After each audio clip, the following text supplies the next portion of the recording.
माझं नाव सचिन जालिंदर वाबळे आहे। मला जन्मापासूनच सांधेवाताचा त्रास होता, त्यामुळे मी झोपलेला असायचो। माझ्या पायामध्ये अजिबात प्राण नव्हते, त्यामुळे माझ्या आईवडिलांना वाटायचं पुढे काम करू शकत आहे का नाही, याचं खूप मला वाईट वाटायचं। मी पुलतांब्याला जाऊन आशा केंद्रामध्ये उपचार घेतलेले आहे। 6 वर्षाच्या उपचारानंतर मला बरे वाटू लागले, मला चालता फिरता येऊ लागले। मग मला वाटलं काहीतरी काम करावे। मला इलेक्ट्रॉनिकमध्ये आवड होती। मी मोटर वायडिंगचा 5 वर्षे कोर्स केला।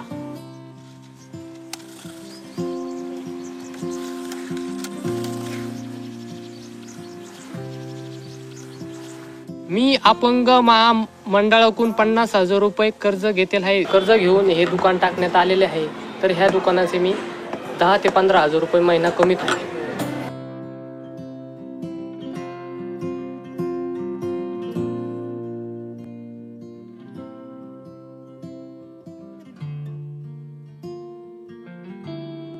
आमचा पुतण्या जो आहे तो जन्मताच अपंग असून आज त्यांनी मार्केटमध्ये एवढं डेव्हलपिंग केली की स्वतःच्या हिमतीवर आज इलेक्ट्रिकचं दुकान टाकलंय, मोटर रिवायडिंगचा कोर्स केलाय।